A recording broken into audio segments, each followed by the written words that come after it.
Ramesh toll Ramesh YouTube சேனலிலிருந்து கவிஞர் ரமேஷ் ராஜாகி நான் இன்றைய நேர்காணல் பேட்டிக்கு பேரட்டி ஊரை சேர்ந்த சன் டிவி குமார் மற்றும் விவசாயி அவர்களை பேட்டிக்காண வந்திருக்கின்றேன். அண்ணா வணக்கம். வணக்கம். வணக்கம் அண்ணா, எப்படி இருக்கீங்க? நல்லா இருக்குங்கண்ணா. உங்கள் பணிகள் எல்லாம் எப்படி போய் கொண்டு இருக்கிறது? நல்லா போயிட்டு இருக்குண்ணா, ஒன்றும் பிரச்சனை இல்லை, அப்படியே போயிட்டு இருக்கு. பரவாயில்லண்ணா. சுமாராக எத்தனோட காலமாக இதை பணியாற்றி கொண்டிருக்கிறீர்கள்? நான் ஏதோ ஒரு 28 வருஷம் ஆயிடுச்சுண்ணா. 28 வருஷம்.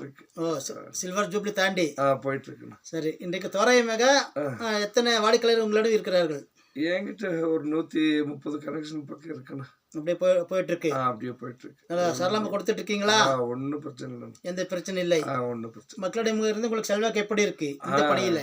அது நம்ம ஸ்டார்ட் பண்ண நாள்ல இருந்து இது நாள் மட்டும் எந்த ஒரு பிரச்சனையும் இல்லாம, சரி, யாருக்குமே எந்த ஒரு தொந்தரவும் இல்லாம இதனால் மட்டும் ஒரு கம்ப்ளைண்ட் எல்லாம் போயிட்டு இருக்கு. மகிழ்ச்சி. இந்த மழை காலத்துல இந்த காத்து அடிக்கிறது இல்ல, ஏதாவது சின்ன பிரச்சனைகள் வருமா? இல்லண்ணா, வரும். கரண்ட் போற நேரத்துல மட்டும்தான், மத்தபடி எந்த ஒரு பிரச்சனையுமே இல்லாம சரி மக்களுக்கு வந்து நல்ல சேவை பண்ணிட்டு இருக்கிறோம். அப்படிங்களா? இது பெரிய சேவை, சாதா சேவை கிடையாது. நான் இது வரைக்கும் 186 பேட்டி எடுத்திருக்கின்றேன். உங்களை சேர்த்து 187வது பேட்டி. அதுல இந்த சர்வீஸ், இந்த சேவை வந்து எனக்கு இது முதல் அனுபவம் என்னுடைய சேனலுக்கு. சரி, அடுத்து விவசாயின்னு சொல்றீங்க இல்லையா? தேயிலை விவசாயியா இல்ல இங்கிலீஷ் காய்கறி விவசாயி? இல்ல தேயிலை மட்டும்தான். ஓரளவுக்கு பரவாயில்லையா? போயிட்டு இருக்கு. வரத்துல எப்படி வந்திருக்கு? நல்லா வருகுதுண்ணா. எங்க ஏரியா பொறுத்த மட்டும் எங்களுக்கு பனி விழுகிறது அந்த மாதிரி பிரச்சனை இல்லை.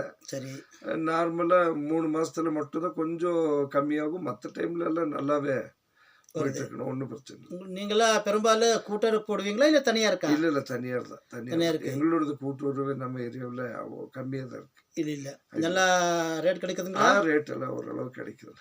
சரி குமார், உங்களை பத்தி மெயினா நான் கேள்விப்பட்டு வந்தது சமூக சேவகர். ஆமாண்ணா, அது பற்றி ஒரு 2 வரி சொல்லுங்களேன். சரி.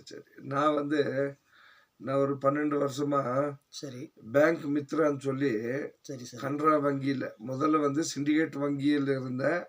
அதுக்கப்புறம் அது மெர்ஜ் ஆகி இப்போ கனரா பேங்க் இருக்கு. நான் ஒரு 12 வருஷமா பேங்க் மித்ரான்னு சொல்லி அங்கே வேலை பார்த்துட்டு இருந்தேன்.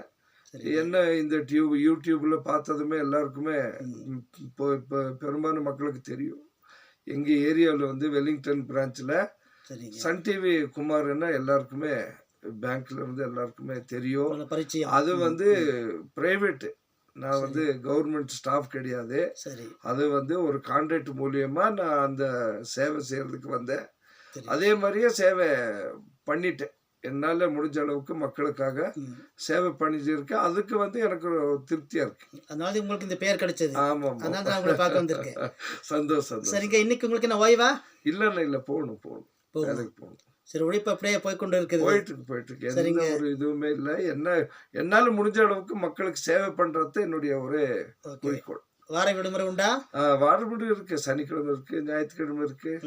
சரி, மக்களை பார்க்கறதும் பேசுறதும் அதுதான் தொழில்.